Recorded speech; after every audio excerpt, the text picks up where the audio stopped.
We are here with Don Snowden in Pensacola, Florida. Uh, Semi-retired, retired from teaching, but also still involved in church music.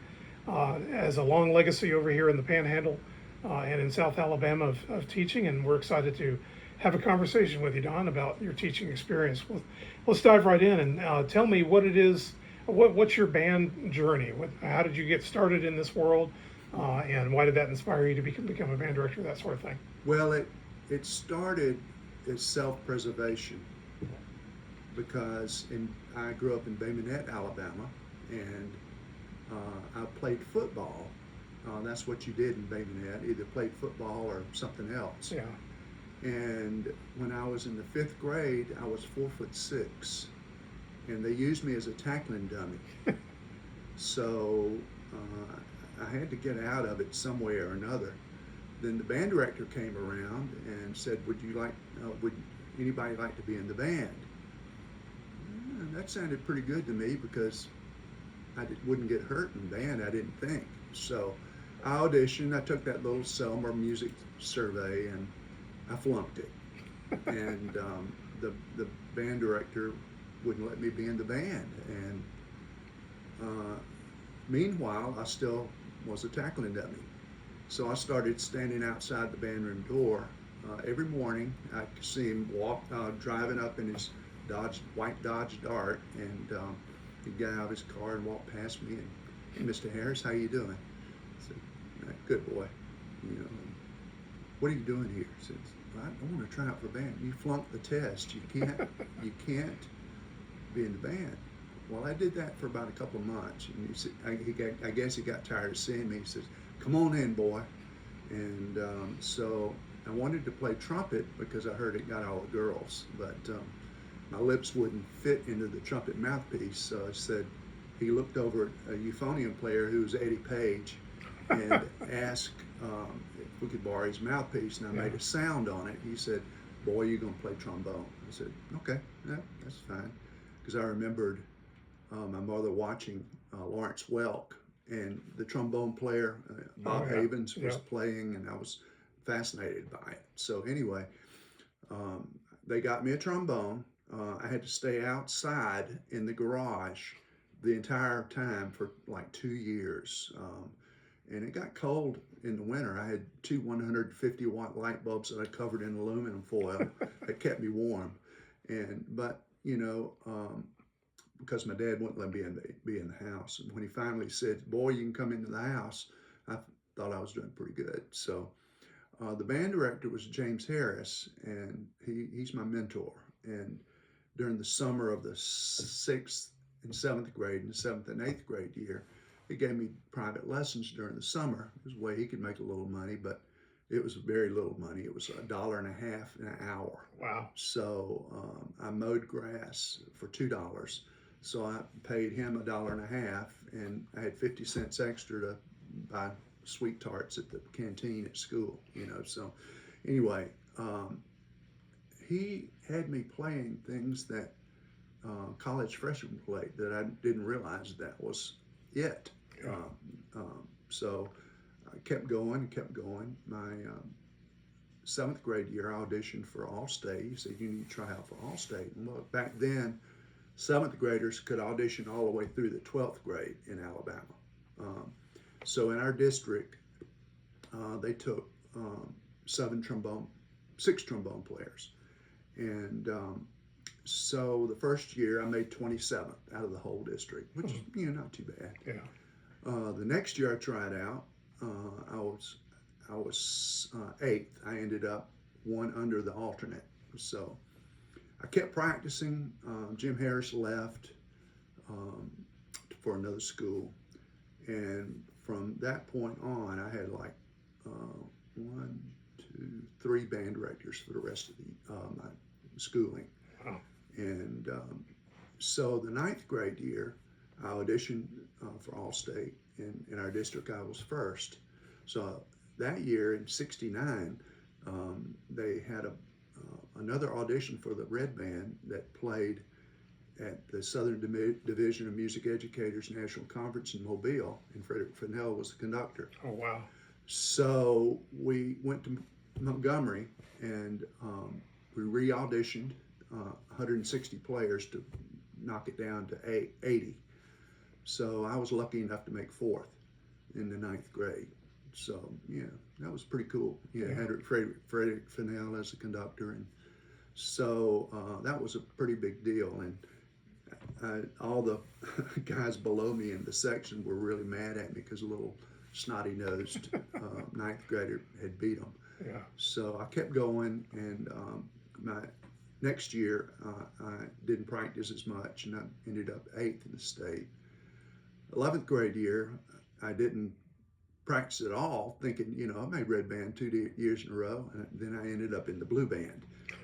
So I got really mad at myself and just really went after it. And the next year, I ended up 3rd in the state. So anyway, I remembered that Mr. Harris went to Livingston University, and I was graduating from high school, and my father gave me $10 to go to college on because he didn't want me going to music. Yeah. So I ended up auditioning at a couple of places, South Alabama and Livingston. They took me at Livingston, and I got a scholarship, small scholarship there. And then I also worked in the cafeteria washing dishes. So I made it work. I didn't even have a car for 4 years. Yeah. I had to depend on other guys to take me to Livingston. But I did that, and when it was time to student teach, Mr. Harris had gone to Foley. He was teaching in Foley, and he was turning things around there. And I asked him if I could student teach there. He said, "Sure, boy, come on down." So that's what I did. The fall of '76. I was a student teacher. I was actually the assistant director. They got me for free because I was, And the day after I finished student teaching, they hired me. So that's how I started. But really, the first thing that really got me going, and I knew I wanted to be a band director, was in the 8th grade. It was 8th grade? Yeah, it was the 8th grade.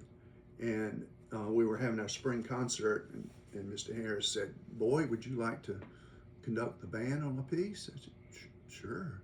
Of course, I didn't have a baton or anything, so I got a mallet, and I got up there, and I just did this, and I said, "That's pretty fun." I said, "I might like to do this for a living." So, and that's the thing about it. It was fun. Yeah. So that's what got me going into going to Livingston as a music ed person. Okay. So, and then when I student taught at Foley, and then they hired me. That's how things started. I started 3 new band programs around Foley. I started a band program in Alberta. I started the band program in Somerdale, and a few years later, I started the band program in Gulf Shores. So when I would go to Alberta, I would go to Somerdale, and I'd go to Foley. So I had 3 beginner classes every day. Wow. So, and in college, they don't teach you much about the instruments. So I sort of learned on my own. Yeah. Of course, I went to every clinic I could go to, and that's something that the students today, or the band directors today, need to make sure they do is learn as much as you can about not your instrument, but other instruments. So after about 3 years of teaching at Foley, I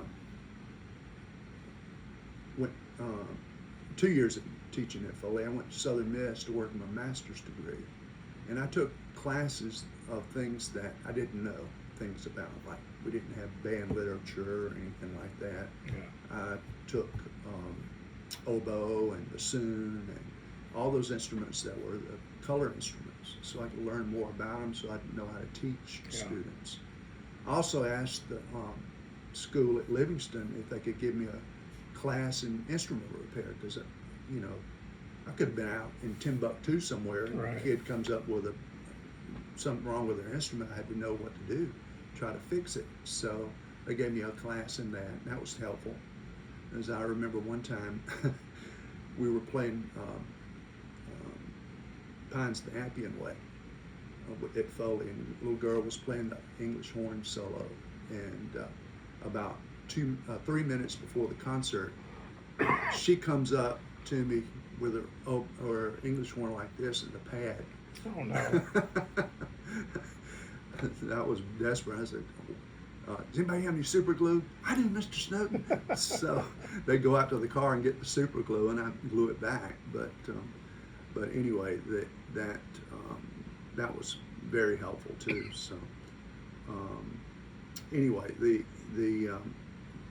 help that I had of teaching those 3 beginner classes was very helpful. My first wife was from Rochester, New York. So during the summers, I would go up there and I'd go to Eastman, and they had a class called Instrument Techniques. I said, yeah, I could do that, Yeah. you know. So they gave us a pretest where they would flash a picture on the wall for 5 seconds, and you had to tell what was wrong, you know. So, you know, it's like clarinet players holding their horns like this, or flute players like that. And the guy comes back after the pretest and said, what are you doing here? Which intimidated me because, you know, I was from Alabama. Right. You know, at the Eastman. What are you doing here? I said, learn about instruments. He said, you scored in the 97th percentile. Oh, wow. You don't need to be here. That's from all that teaching, you know, all that teaching. So we'll have you do something else. I said, okay, which was really cool. They had a thing in their library where you could read a 2-line score, and they would have a mistake in it, and you had to tell where the mistake was and what was wrong with it.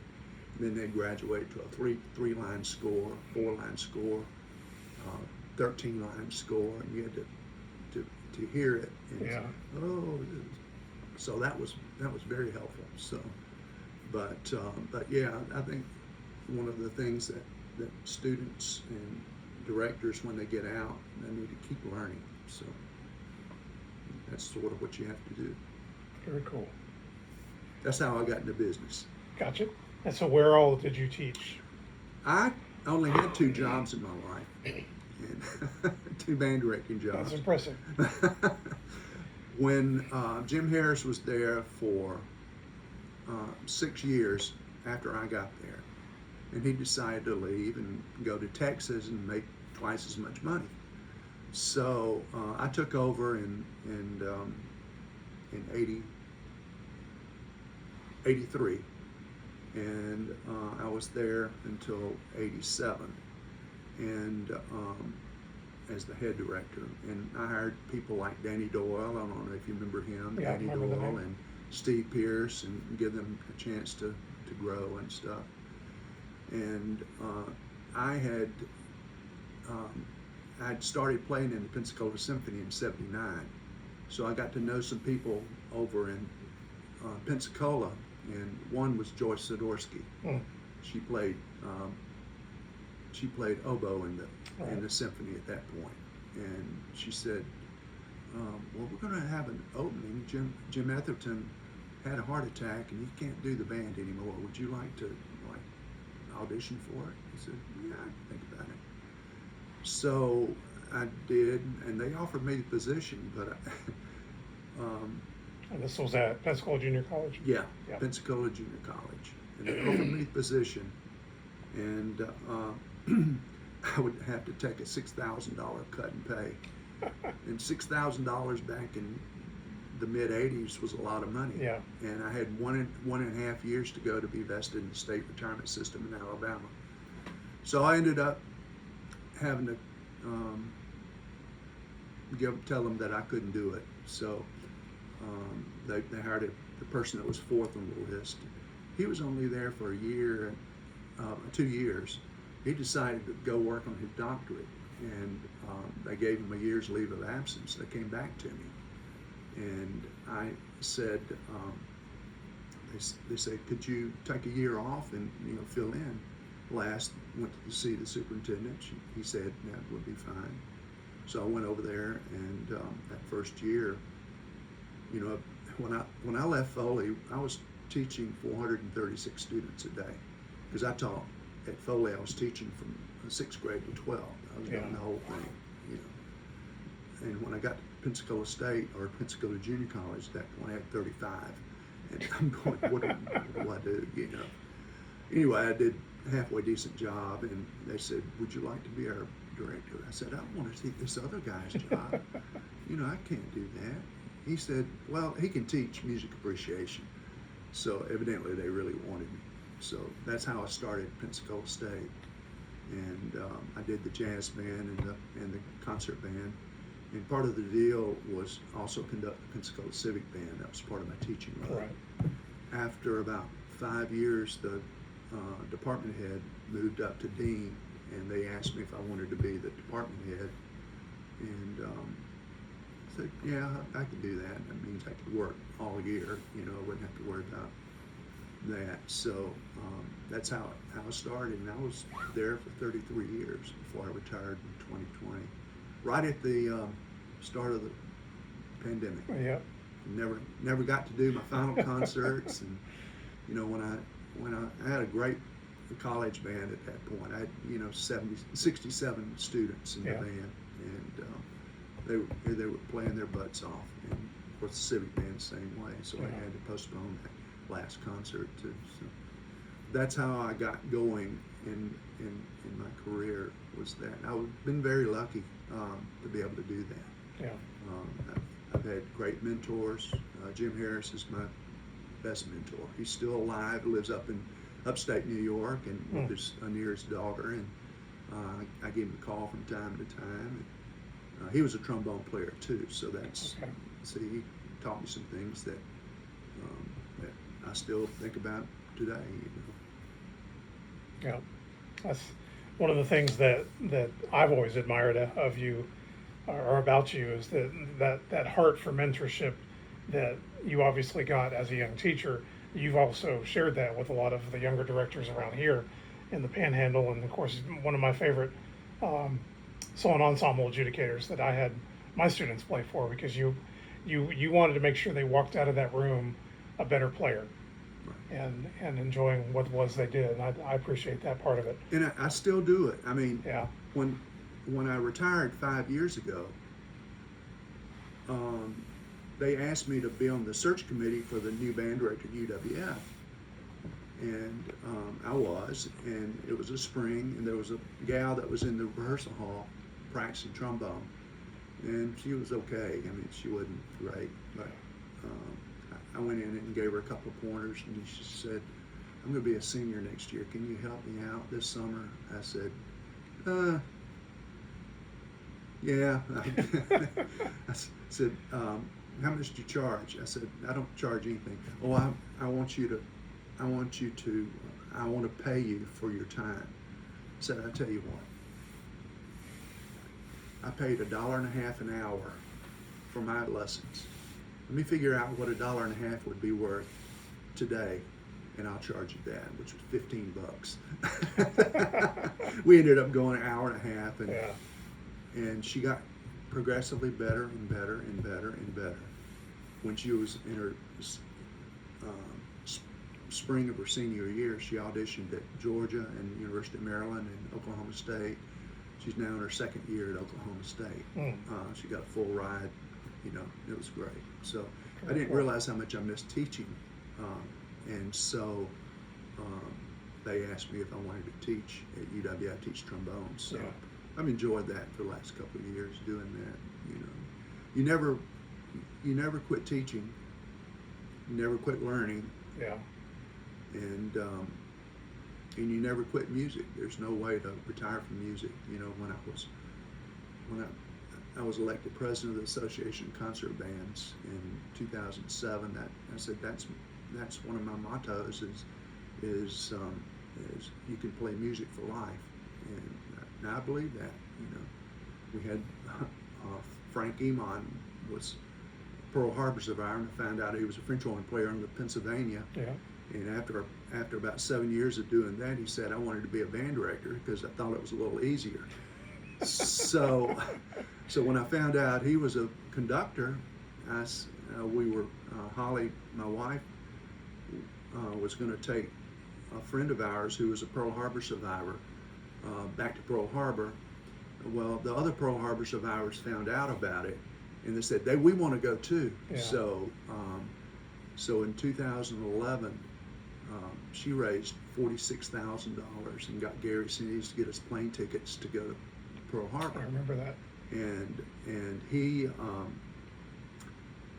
I said, Frank, would you like to conduct on our fundraising concert? I'd love to. So we had him narrate his story to At Dawn They Slept, Jay Bulcook, and I said, would you like to conduct Stars and Stripes? I'd love to. Yeah. So he conducted Stars and Stripes, that concert, and he when it was over, let me know when my next gig is, you know. So we That's had awesome. him back every year until he was 104. Yeah. And when I realized that he was at 101, I was wondering who's the oldest conductor? Well, the oldest conductor was 100, and so we petitioned Guinness World Records to consider Frank, and of course we had all sorts of affidavits and stuff when he was conducting the Civic Band. So at 101, he became the world's oldest conductor. Oh, wow. And he kept conducting until he was 104. I mean, his last gig was the Airmen of Note in D.C. in November, and he was going to conduct the Glenn Miller Orchestra in February, but he died in January. So, That's right. But That's cool. you know, so that's why, I mean, you can do music for life. Yeah. When he came off the podium that first time, I said, Frank, when was the last time you conducted a band? He said, 43 years ago. You know, he had tears in his eyes, you know. And so that's one of the things that I'm proud of that we did, that shows that you can do music the rest of your life. Oh, yeah. So, That's cool. yeah. So one of the things, one of the purposes of the Legacy Project is to kind of inspire younger directors and staying with it, and the experiences of folks like you that we've interviewed. What would be some words of wisdom or advice that you could pass on to a younger or even a brand new band director based on your experience? Well, you know, never stop learning. I mean, we have these great tools at our disposal now with internet, YouTube, interviews with great conductors, watching incredible symphony performances, again, going to clinics like the FBA, not the FBA, but the FMEA. You never stop learning, and that's one of the things that I'm still learning. I mean, I've been at it, this is my 50th year in music, and I'm still learning stuff. You know, you never quit. One of the things that you really need to be careful of and watch is the little things. When you're on the podium, especially if you're a middle school director, don't stay on the podium. You need to travel amongst the students. Get the chairs wide enough so that you can walk amongst them, and always look for fundamentals, like fundamentals of holding an instrument, fundamentals of breathing, scales, all those things, and stay on them. Don't just say at one time, if the student's playing the flute and it's like that, say, get your flute a little higher. And then, 5 minutes later, it's back down, so get your flute back higher. You know, you have to really, and you have to, sometimes you have to say the same thing different ways for it to click. And that's one of the things that I did, not only with middle schoolers, but with a high school band, was I spent 20 minutes out of the 50-minute class on fundamentals. And you never get around fundamentals, the fundamentals of sound, fundamentals of posture, making sure that you get enough air in to make the horn sing. All those things are super important to do a good job, to do a good job. You always start the rehearsal with a smile, end the rehearsal with a smile, encourage them. Sometimes you have to crank the whip. Yeah. But I rarely did that. I never had problems with parents. I think probably in the 11 years I was at Foley, probably had 5 parent problems.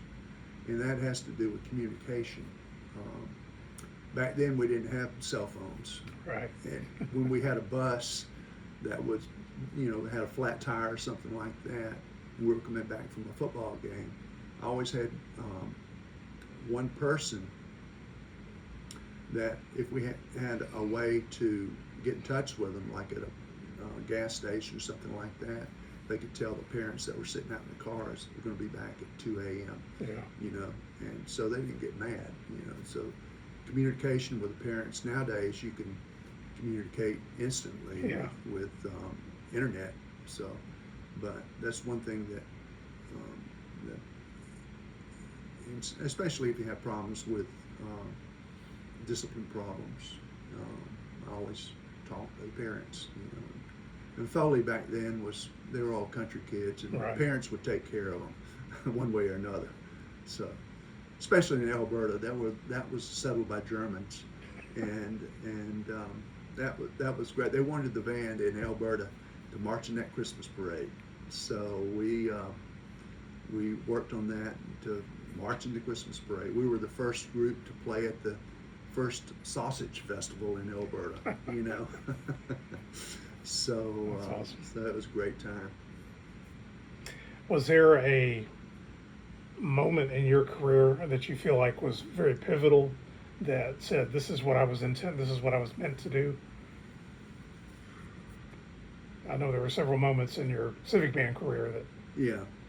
did that. Yeah. It was a great group, and we started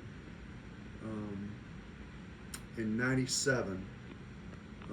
In '96, actually, I went to the NBA convention in New Orleans, and I met this guy named Gerald Gilbo, and he was passing out cards and said, "What's going on?" He said, "We're going to host the ACB convention in Lafayette next year. You bring your band over." And he was the conductor of the Lafayette Concert Band. So we did. That's the first time we took the band out of Pensacola in '97, and we did very well. It was really a great experience for them. And when the band got back, they said, we could do that here. So we did. We had 2 national conventions here in Pensacola in 2001 and 2007. And we started bringing in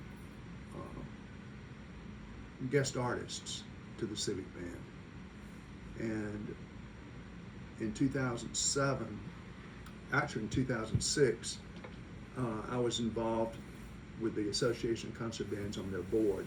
So having those people throughout the United States, it was sort of cool. And there was a person there named Pam Potter, who's from Quincy, Illinois, and she knew I was a trombone player, and she said, "Guess who's living in my town now?" I said, "Who?" "Bob Havens." I said, "Bob Havens, really?" He was the trombone player on the Lawrence Welk show. Yep. And give me his number. So I called him up. He said, "Yeah, I'd like to come down." And so he came down and played a concert here, and we took him down to Gainesville for the national convention. What a great guy. But Yeah. I'm sitting there conducting, and there's my trombone guy that made me want to play trombone right there playing. That's cool. That is the coolest thing. And I never, you have to use your imagination about, what you can do. One year we did a Gershwin concert, and of course we had somebody play Rhapsody in Blue, and the president of the college was there. He said, "You like Henry Mancini music?" "Yeah." He said, "Why don't you do a Mancini concert?" I said, "Okay." So during the summer I was thinking about it. I said, "What's Mancini's most famous tune? What is it?" Pink Panther. Pink Panther. Yep. Pink Panther. I said, "I wonder who played that." So I started doing some research, and it was Plas Johnson. Well, I called the Musicians Union in Los Angeles, and they gave me his number. I called him up, and I said, Plaz, this is Don Snowden in Pensacola. Have you ever played with a concert band before? He said, no, never played one. Would you like to come to Pensacola? And sure, I'd love to, you know. So he came, and I rearranged. There's not a lot of tenor sax music, jazz music for band, Right. you know, but we did several Mancini pieces. We did, I remember that Sammy Nestico did a piece called Round Midnight, and the guy I played trombone with in the symphony was in charge of the White House Dance Band, and he knew Sammy Nestico from the Marine Band. So he called Sammy up and said, I have a friend here that wants to rearrange your Round Midnight for a solo. He said, Sammy said, go ahead, he'd probably make it better. You That's know? awesome. So we did that, opened it up so he could jam on Round Midnight, and then went back off the stage, and then came back on. We started, starts walking across the stage. People went crazy. I'm sure. People went crazy. And when it was over with, he had, of course, he had CDs. People were lined up for him to sign CDs from across the stage into the audience. Oh my goodness. And that was a cool thing, you know. So we've had other great players like Alan Vizzuti and Doc Severinsen. Yeah, I remember that. Doc Severinsen concert. Trying to think of Chris Vidala of Chuck Mangione. So in bringing those kinds of things to Pensacola was really cool. Another great thing that we did was, you know, remember when we had the oil spill? Then there was some BP money coming in, and there was some money that was donated to PSC at that time. A small amount, it was $125,000. And one of the lady in charge of the grant thing, could you do something with $125? I said, sure. Why don't we bring Wynton Marsalis and the Lincoln Center Orchestra? And we did. And that $125,000 paid for everything. So every penny of the concert tickets came back to our college, came back to our music department. That's awesome. So we made a little over $100,000 from that concert. So again, you while things might seem like they're impossible, you just use your brain to think up something that's possible out of the impossible. So you know, and you can bring that down to the middle school and high school level too. You can have guest artists. You know, it may not be Doc Severinsen, right. but you can do things that are a little bit different. What I always tried to do on a concert was have one thing that would stand out. You know, something they can remember when the parents or students go home. Yeah, I remember that. Yeah. So that's sort of the way I approached that. I'm working on a listing of all the theme concerts that we did with Civic Band for 33 years. So it's taken me a while to get that compiled. But, you know, I would do that. And I'm going to probably do a clinic on that in the next year. So how to pick theme concerts. Yeah. I had two of the reasons that this is your interview, but I'm just going to share this anyway. Mm-hmm. There's two of the reasons why I went into music education was I went to the Carmina Burana concert when I think I was maybe a sophomore in high school that the Pensacola Symphony did with the Oratorio Society, and I was just totally blown away in the singer. And then the second was somehow Tom Buck got me involved in the Civic Band, mm-hmm. I guess my senior year, and I was like, I could do this for a living. It really inspired me. Yeah. And I really don't remember who the conductor was back then. Civic Band? Yeah, that would have been middle 80s. I want to say Tim Willis did some of it. It I don't was. know It who was the Tim lead was. Willis and your band director. Tom. No, Yeah, or John. no, John. John Henley. Okay, yeah, he was there for most of my high school career. Yeah, John Henley. Okay, he's probably the one who got me into it. I have a great John Henley story. You have time for that? Sure, go. When, John Henley was a famous band director in Arkansas, Right. and he came down to Gulf Breeze, and such a great guy. And his wife was a great gal too. She played, Glenda played bass clarinet, and I'd see them come into the Civic Band rehearsal. They'd be holding hands, you know, and I just loved that. But John had a propensity of asking questions during rehearsal. And so almost every rehearsal, he'd raise his hand, "Don, it measures C. Don't you think that ought to be a B flat instead of a B natural?" And I'd look and say, "No, John, it's should be a B natural." So this happened every rehearsal, every rehearsal. And I could see people rolling their eyes when he'd raise his hand, you know. So on the 25th anniversary of the Civic Band, I invited all the former directors to come back and conduct. John was one of them, Richard Niemeyer, Laurel Brownlee, who was at Escambia High School. Yeah. They'd all pick a piece. And so when John got up on the podium, he started conducting. I was able to play my horn, so I got in the back and started playing trombone, and I'd raise my hand. "John, at letter C." Everybody in the Civic Band was just like biting their lips, trying to keep from laughing. He never knew that what was happening.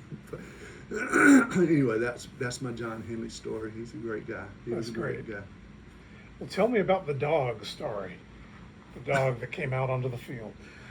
That was old Red. I lived across the street in Livingston, across the street from the college, because I didn't have a car. And I remember my apartment was, I paid $50 a month for it. It was just a bedroom and a bathroom, you know, $50 a month. And so Red was my dog, and I'd keep him in my apartment. Anyway, he followed me across the street to the band room, and I said, "Red, stay here." This was for a football game at Livingston. I said, "Stay here," and he stayed there. So we started coming out after we warmed up. Ed Jones was the band director at that point. Come out. He starts following me. We go down in. There's a big bowl where the stadium is. He follows me all the way down to the bleachers, and he sits below the bleachers. You know, okay. Anyway, we were playing Jack State that day, so Jack State came on the field, and you know they were massive. It was just like it is now, you know. And when it was over, they moved over to the side and just sort of knelt down. So we come across the field, and I looked down and, "Red, what are you doing?" So anyway, Red goes, and we get in the concert formation. He's standing there, and a photographer from the newspaper takes the picture, and he has another picture of him sitting next to me. And you can see the Jacksonville bands laughing their butts off. That was the only time the Livingston band ever got in the paper, was because the dog came on the field. So yeah, that was something else.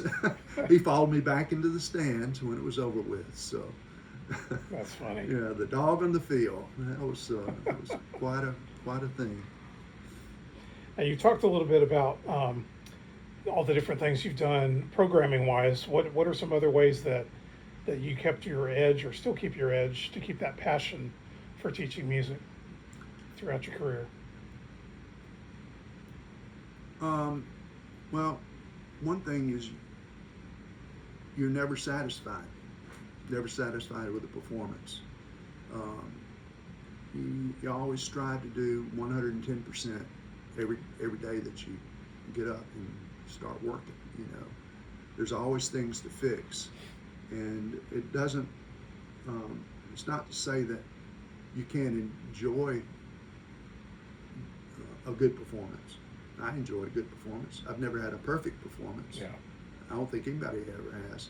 I've only had 8 perfect performances with the symphony, where every note was exactly the same, the right way, good attack, right length. I've only had 8 of those out of 47 years. So, but are you satisfied?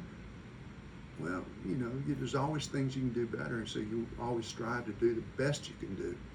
If that's the best you can do, then that's it. I always tell students that do the best job you can do, and if that's the best you can do, that's it. So that keeps my edge. I'm still playing. I'm actually playing better now than I played 20 years ago because I have time to practice.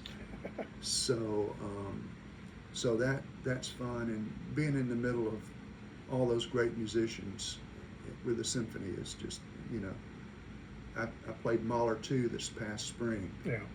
And that's my favorite symphony. It's incredible. So when it was over with, I'm going, I guess I won't play that one again. Then a week later, I get a call from the Northwest Florida Symphony. They're doing it.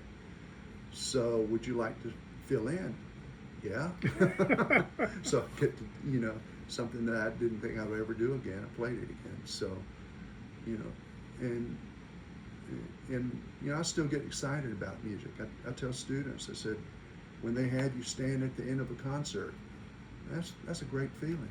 I mean, it's a wonderful feeling to know that you've done your best and you make music. I mean, that's that phrase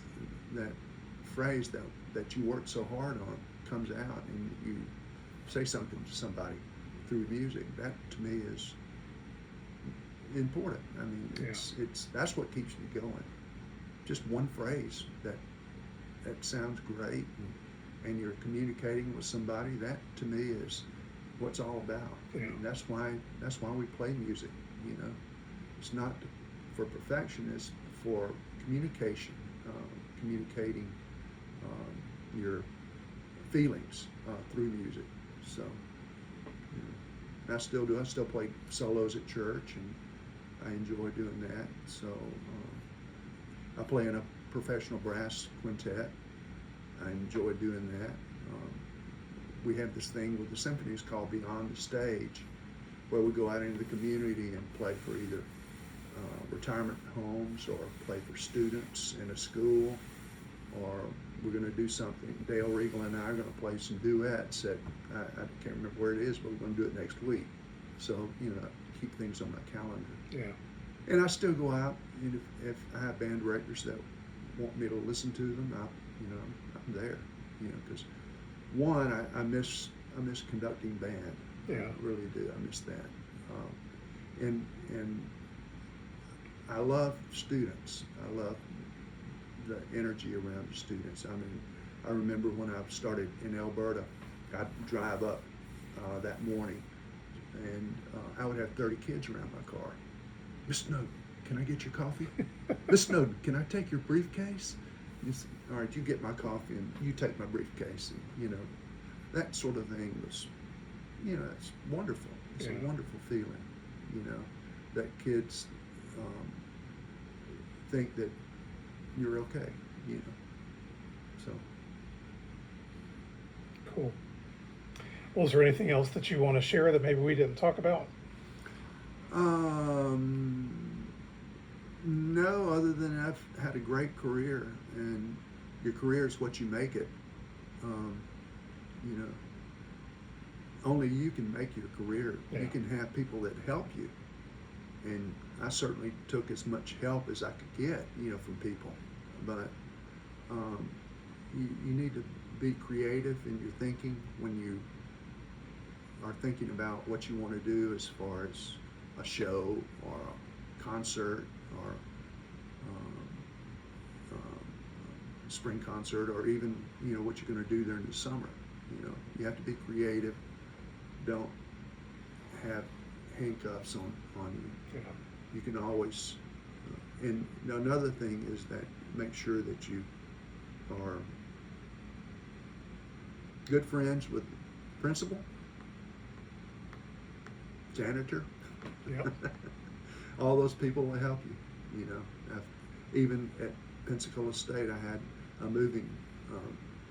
The college moved us from place to place, and I made sure that I appreciated everything that they did to help us. So that's and just being a nice person. You know, you can get mad from time to time, and I would get mad from time to time. It was rare, Yeah. but they knew when I was mad that I was mad. You know, so I always thought that just being a human being, just being nice to people. You can be nice to people and still get things done. Absolutely. Mhm. Well, as one of the people that you influenced over my career, I appreciate your mentorship, your leadership, the example that you've set as a teacher in this area, in the Panhandle, in the Pensacola area especially. And again, thank you for your time for this. Thank you. Absolutely.